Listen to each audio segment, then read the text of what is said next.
Yu-Gi-Oh is one of the most difficult trading card games to get into. With over 10,000 different cards and so many different products to choose from, where do you even begin? Using a budget of just £30 a week, I set out to mould my own deck and climb the competitive ladder all the way to the European Championships. The challenge? All my cards have to be obtained through sealed official products. I'm not allowed to trade, I'm not allowed to buy cards individually, and instead have to rely on the cold, hard luck of the draw. You're watching Yu-Gi-Oh! From scratch. With this being episode 25, it's only fitting for us to hit that 25k subscriber mark now. It's a big push, but I know we can do it before episode 26. I don't understand! Not only did we hit 25k before episode 26, we absolutely smashed it. We're like halfway to 26k by the time this video goes out. I'm never gonna be able to comprehend how we've grown so quickly. We've been at this for just 6 months and having over 25,000, it's actually mental, but at this point I've learned to just let it happen and just be thankful for all the support, you know? I was going to go on a long spiel about how Yu-Gi-Oh content is evolving and all that stuff, but yeah, I'm not gonna bore you. That's not what you're here for. So in this episode, we're going to be hunting for Noodles, introducing kill streaks to the series, and hopefully beating your ass. Yep, unfortunately we're still all housebound, even though the weather outside, at least for me today, is pretty good. So our gameplay is online and the duels are against patrons and YouTube channel members. Speaking of, we have quite a few new challengers joining the forces today, so big thanks and good luck to that random guy, Rob Kramer, Drapion11, Architiax, Lee Laycock, Puri, Adam Kopech, Luigi Morabito, Greenie, Dudsta, Tactical Tidepod, Chargeblade YGO, Gerardo Robas, and JD Imler. On top of that, we also have a £2 PayPal donation from Jonathan Barkman and a £100 PayPal donation from Lachlan Fort. Absolutely unreal. That is a fat stack going towards our cat's surgery. Rosie, say thank you to the Australian man. Cheers for the Razu skipper. Thank you all so much for your contributions, and remember to join the Discord so that you know when I'm looking for an opponent. If you join through YouTube, then you'll have to message me so I can manually give you the Discord role. And if you haven't joined at all, then you know what to do. Now, after that beast of an opening in the last episode, we just need 2 more cards to complete our combo. Halki Fibrax and Nightmare Griffin. Ideally, we manage to pull both of them before Eternity Code comes out at the end of the month because, you know, EU's getting Eternity Code, but US isn't. It's a weird situation, but obviously we don't have to worry about that right now. Instead, bless up. Right, so before we get into this, quite a lot of you were interested in the Blue Eyes Tour Guide deck I mentioned, so we'll start with a profile for that.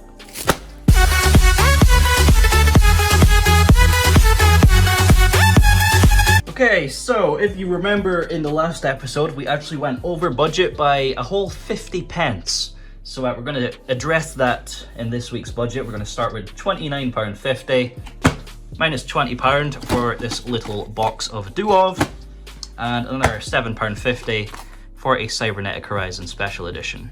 Obviously, we're wanting to pull Noodle Bibber out of Duel Overload, and the goal with Cybernetic Horizon is to try and get a 3rd Arboria. But yeah, we're actually, for the first time in forever, saving money and bringing over £2 to next week. Alright, can we get an upgrade to the Blue Eyes Tour Guide deck? Consistency. Nice, I like it. Alright, let's just dive in here. Doesn't look like we actually have a Halki Fibrax pack in this one. Hopefully that's not a sign for things to come. And we'll leave the Phantazmay pack till last. Alright, pack number 1. Outside of Halki Fibrax, I'm really not sure. I can't remember off the top of my head what we need. I guess Imperm would be nice, but yeah, Halki Fibrax is the one. So we have Deck Lockdown, Saravis, Hollow Giants, Magic Formula, and Crossroads Dragon. Not a good start. Not a good start. Pack numero 2. That to the back. We have Malefic Paradox Gear, Vanity's Ruler, Malefic Territory, Ferocious Flame Swordsman, and Dingirsu. Shame we already have one. Original print as well. Okay, Kagari pack. Pack number 3. Pop that to the back. We have Scrap Dog, a 3rd Simorgh Burb of Sovereignty Very cool. We only need one though. Alien Shock Trooper M-Frame, Dark Antlion Dragon, and Medolce Magellan. Sky Striker Ace Zeke. What have you got for us? Magical Musketeer Casper. We're fairly stacking up a Musket's Core through the set. Malefic Divide, Secret 6 Samurai Fuma, Dangerous Fright for Night Mary, and Cyber Dragon Infinity. There we go, we finally pulled the alt art for all you Cyber Dragon fans. I still prefer the original art and in Secret Rare, but you know, I'll take it. I will take it. That to the back. Right, we have Destiny Hero, Celestial, Card of Fate, the Headache card, Dark Antlion Dragon, Swap Frog, and it is a link to... Ah, man. Sky Striker Ace Zeke. Was that out of the Zeke pack? No, it wasn't. Fantastical pack. Please, bless our pools. Bless our pools. We have a Wise Strix, Saravis, the Ancient Unascended, Synchro Transcend, the Last Warrior from Another Planet, and the final card is a Link. It's a Link one, dang it. Hey, we got an alt art Kagari. 2 alt arts in one box. That's pretty cool, I guess. Nothing we can use though, unfortunately. So let's just, I guess, hope we get an Arboria. Outside of Arboria, there's really nothing in this set that we want. I guess a rarity bump to Boral Swords is possible, but unlikely. So we have Super Agent and Necrofusion for the promos. Pack number 1 of Cybernetic Horizon. We have Mini Boral, Psychic Ace, another Draco, World Legacy World Crown, and ooh, Dragoonity Knight Ascalon. We did get an Ultra, so I'll take that. We did not get Arboria in pack number 1. Pack number 2, Cosmo Brain, Universal Adapter, Goki Bath Salts, Dealer's Choice, Renewal of the World, and Crusadia Revival. There's Arboria there, but we want the actual card. Tag Partner, Ruin, and Regulex. Come on, give us at least something we need. We'll pop 3 at the front just in case we get a secret or something. We have Bellsprout, Solitary Sword of Poison, Cycle of the World, Dragoonity Legion, Demise, Shield, Goki, Hayate, and yeah, we didn't even get Arboria. Sad times, but we got Mr. Frog shoving his old pinky up his nose there. Alright, yeah, so looks like 0 changes to the deck today. Just gonna have to pray for Hulky Firebrax next time. Alright, let's move on then. Boys, we pulled hot garbage. Do you want to know why we pulled hot garbage? Let me remind you of the graph from last episode. The more likes and subscribes we get, the more luck we get with our packs. Clearly, because we didn't get anything, you haven't liked the video. So let this be a lesson for future episodes. You have to smash the damn like button. Also check if you're actually subscribed, because 50% of you watching actually aren't subscribed, so yeah, click that button. Now we have something new to introduce to the series. Back in the earlier episodes we were taking the deck to locals, seeing how we do and getting prize packs at the end of it. Now that we can no longer attend locals and get these prize packs, we've had to come up with a solution. Kill streaks. So instead of getting the prize packs at the end of every locals, we're now getting store credit at the end of every kill streak. Prizes can't be redeemed until the current kill streak is over, just to stop it snowballing towards the nuke. So let's say I got 13 wins in a row and then lost, I would get my £12.50 prize in the episode after. The values might seem a little generous at first glance, but take the 15 kill streak for example, that's pretty much the equivalent of literally winning locals 5 weeks in a row, so it's more than fair. As for the nuke, I still have no idea what to do for it. I'm working on it. I believe the most wins we've had in a row in this series is 7, and we're currently on 5, so if we win all of our matches today, we're gonna have a new personal best. So bring it on. The matches in this episode are actually really good. Starting off here, we're playing against Vegeta, and he wins. Rock, paper, scissors, and chooses to go second. I'm a little bit worried because he's got Psyframe sleeves, so he might be playing Psyframes. Otherwise though, we have a pretty good hand for comboing. Out of fear of him having Psyframes, I kind of just want to not do anything, but if he's not playing Psyframes, then that'll just backfire massively, so let's just go ahead with it. Starting with our 2-card Crusadia combo, he has no interruption, so we're actually able to make it to our full board. Oh, he's allowing everything to go through, I'm scared. On top of that, we also have a set called By the Grave, so a very strong start from us. Alright, let's see what you got. Let's see what he's got. Uh-oh.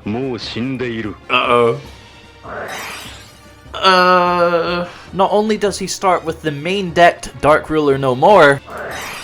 Whoa, what? He also clears our board with a fat lightning strike. Oh dear. Okay, so I chain spheres here to get the summon. And then on resolution I summon Brotaur. So yes, in response to the activation of Lightning Storm, I do chain spheres even though it will be negated. It tributes itself for cost, which is important because I can still resolve the second effect. At this point, Brotaur also activates summoning himself, and we do have a discard to search for Collapserpent. So we have a little wall, a follow-up on the next turn, and we still have Called by the Grave. He follows up with a set rotation, giving us a Lost World and himself a Diagram. So yes, he's playing Unga Bunga. With the effect of Diagram, he pops a Ultimate Conductor Tyranno in hand and searches for a Agnimazad. Activating it right away, he pops another Agnimazad and a Miscellaneousaurus in hand to summon itself, and because they were both fires that he destroyed, he can banish one monster I control, so he banishes Tempest. Luckily, with Tempest being a broken dragon ruler, it has an effect when it's banished to search for any wind dragon. Him banishing Tempest gives us a search for any wind dragon, so I pretty much...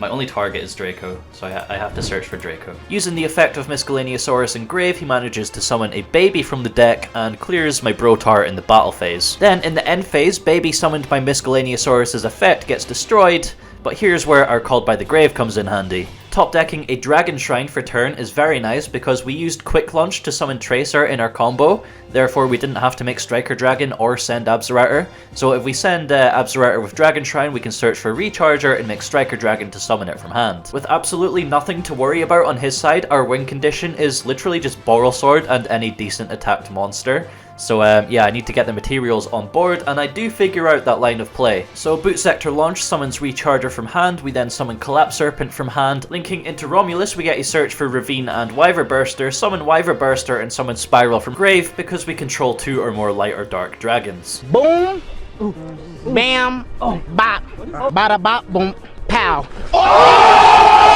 There's something about winning through a Dark Ruler No More Lightning Storm that just feels good, you know? I side in heavy for going first, and he makes us go second, so I assume he's going for like the True King Calamities board. If we were going first uninterrupted, this hand would be able to combo, but we're going second and we have no interruption, so let's see what he does. Setting 2 back row, he then activates Terraforming, searching for Lost World. Normal summons Overraptor, giving us a token, and searching for Miscellaneousaurus. Overraptor then popping a token using Lost World then gets him to a board of Lagia and his back rows. Tempest, Lancia, Sanctum, Scythe. What do you want me to do? No way, I actually survived with 1,000 life points. We could actually make a comeback here. Ash. Game 3. Okay, if he makes a board, we have Dark Ruler No More. If he doesn't make a board, we have full combo. This should be fine. He does make a board, but that board is Lost World, Step 1, Pass. He also has no interruption. Unfortunately, I'm dumb and forgot about Lost World, so this wasn't actually lethal. So I do go on to pop it with Phoenix, Ash his Diagram, and outside of a Pancratops, there's nothing else he can do, so we just kill him next turn. Whew! Round 2, we're up against a new patron, Greenie, playing Mystic Mine Exodia, and we're playing on Ignis Pro for the first time, and I actually really like the design of it, and the sound effects are really chill, and yeah, I like it. So he wins Rock, Paper, Scissors, and actually makes me go first, which kind of took me by surprise considering the amount of traps he runs. Outside of a Droll and Lockbird, he has no other interruptions, so when he does activate that, we just chain Called By and continue to combo off. Even without the Crusadia engine, thanks to Seyfert, we were able to go full combo and make our full board. He starts his turn with an Extravagance for 1. For some reason. He only banished 3, and I asked him did he mean that, and he said yes, so I'm not going to negate that. I do, however, negate Duality with Harbinger. He then goes on to set 3, and pass turn. Top decking Goliath, if I had dumped it with Ravine for Tempest, I probably would have been able to kill him, but I forgot I had Ravine, so I just go straight to the battle phase. Knocking him down to just 1400 life points, in my end phase he activates Trap Trick, which we just ignore, and he sets Reckless Greed. He draws a total of 4 cards after an Upstart, Reckless Greed, and Legacy of Yatagarasu, and then activate Shard of Greed, which we do negate with the Hope Harbinger. Ending his turn on 3 back row once again, we draw into Tempest, which I attempt to summon right away. I really shouldn't have, I could have just went to the battle phase. But to the effect of Tempest, he does chain Legacy of Yatagarasu, which is fine. I don't respond to that. He then chains Metaverse, which I have to negate with Savage because Mystic Mine. Then on the summon of Tempest, he flips Demise of the Land, which we can negate with Hope Harbinger and just punch him for game. Game 2, I side in my back row hate, he chooses to go first this time, and we have Ash and Cosmic Cyclone. He activates Shard of Greed, sets 1 back row, and passes turn. So obviously I start with Cyclone to banish his back row, and it was Demise of the Land. I then combo my way to Borrelsword, but keep in mind that he might have Nibiru, so I do my combos in a way that if I do get Nibiru'd, I can still make Savage afterwards. And oh look, there's the Nibiru I didn't expect at all. I probably could have played it a little bit better by using Seyfert to get to the Chaos Dragons on top of this. But yeah, I use a token to link into Link Spider and then summon Maximus to Spider's Zone, use Launch to summon Tracer and get to Borreload Savage. After dealing a fat stack of damage on his turn, he activates Duality, which we Ash, and he then surrenders. That got a little bit messed up towards the end there, but we still took the dub. That's fine. Good game, Greenie. Alright, game 3. Big Fred, what have you got for us? Cyber Dragons, maybe? Okay. Now I actually don't know if he wants to go first or second. I guess we'll find out. We have full combo, so that's pretty good. On the effect of Magius, he actually drops a Ghost Ogre, which I haven't seen in so long. Ghost Ogre, I want to say is fine. If we summon Nessie, as long as he doesn't hit the Draco, we can still go into Spatha. So we just kind of have to pray here.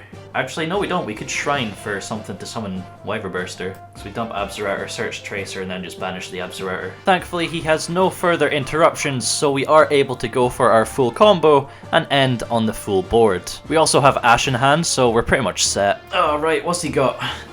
Cyber Dragons. It's gotta be Cyber Dragons. Oh, we're getting kaiju'd. Yeah, it's definitely Cyber Dragons then. Oh, okay. I'm not sure if I actually want to use Hope Harbinger here. He's definitely baiting it out with Foolish.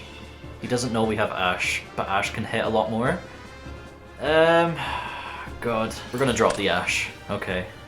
That could be wrong, but we're going with it. He then goes on to normal summon Hurts, so on the normal summon we activate Spheres, bouncing it back to hand, and summon Goliath from the deck. Next up he activates Emergency, which we negate and attach with Harbinger, and he passes turn. Alright, well that should just be game.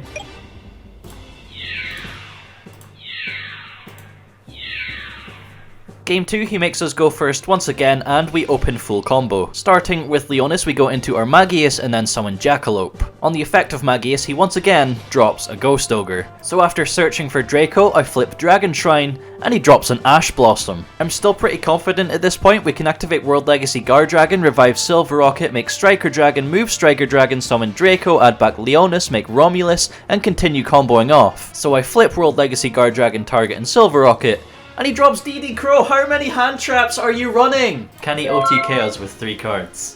Fucking DD Crow, Ash, and Ghost Ogre. That's mad. Activating Cyber Emergency, he gets a search for Cyber Dragon Core. Normal summoning Core, he chain blocks the effect by special summoning Veer from hand and searching for Cyberload Fusion. Going straight for the Rampage, he then activates its effect, dumping Hurts and Naxter to get Naxter back to hand. So not only did Rampage clear my back row, it can now attack 3 times as well, dealing a big chunk of damage, but it's not OTK. Top decking World Legacy Guard Dragon is huge here because it enables everything. I normal summon Draco and link into Striker Dragon, getting a search for Boot Sector Launch. I then revive Draco with World Legacy Guard Dragon and link into Romulus. Ravine dumps Absorouter, getting Tracer to hand. We can then summon it from hand using Boot Sector Launch, make LP, move LP, combo and win. I thought we had it. I thought we had it. Fuck, it's Naxter, which just revives Rampage.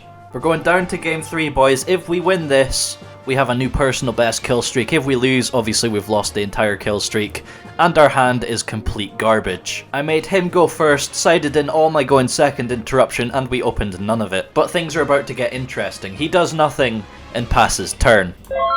Oh dear. Top decking Tracer makes our hand a little bit more playable, but once again, we get hit by Ash Blossom, Ghost Ogre, DD Crow. What the hell is it with your hand traps, Fred? After pushing for a little bit of damage, I'm forced to end on just a Lonely Spheres with literally no follow-up. He special summons Cyber Dragon, and on the summon activates the effect of Fear to summon itself, so we chain the Spheres to bounce back the OG Cyber Dragon. Because Spheres was tributed, I summon Absorouter from the deck, and he then activates Foolish, dumping Core, which does nothing right now, and passes turn. Oh, okay, we need a big draw here. Big draw. I'll take it. I'll take it. He snipes the Nessie, so we search for Jackalope, and he does miss the Jackalope, thankfully, drawing us into a Crusadia Reclusia, which changes everything. Banishing Spheres and Striker Dragon, I summon Tempest from Grave, then normal summon Reclusia and link into Magius. Linking off Absorouter and Jackalope into Phoenix gets us a search for a Rocket and a search for Crusadia Draco. Now summoning Spatha, we can summon Draco to its zone, make LP live, and the rest is of course history. Honestly, what a relief, man. We very easily could have lost our kill streak here, but no. Instead, we continue the massacre, achieving a new personal best, and head towards that 10 kill streak mark. Right, so a whole load of news to go over, starting with Worlds. Worlds 2020 has been cancelled, and therefore by default, Euros has also been cancelled. The invite we earned does get carried over to Euros next year, but I feel like that's just dragging out the series for a full year unnecessarily. It's a possibility that the UK Nationals does actually happen this year, even if it's just postponed, so we could potentially change the series' goal from Euros to Nationals. To those of you who have watched this far, obviously your opinion is the most valuable, so you have a choice. Do we drag the first run through of Yu-Gi-Oh! From scratch all the way to Euros 2021, or do we end it at the UK Nationals this year? Let me know what you think in the comments, I will be reading them all. Next up, we have news of the 2020 Megatons. We're actually getting Dragoon, one of the strongest cards ever printed. You know for a fact that we're going to be running that engine in Yu-Gi-Oh! From scratch, but it's not till August, so we don't have to worry about that for a while. Finally, SEMO is hosting a large-scale online tournament called the Crush Card Cup. Your boy here is taking part, and we're going to be using the From Scratch deck, so look out for us, and wish us luck. With all that being said, thank you so much for watching. Please remember to like the video. Next episode will be up next Thursday, unless it conflicts with something else I need to upload next week. It's a total secret right now, so yeah, keep your eyes out. Take care, and I'll see you in the next one.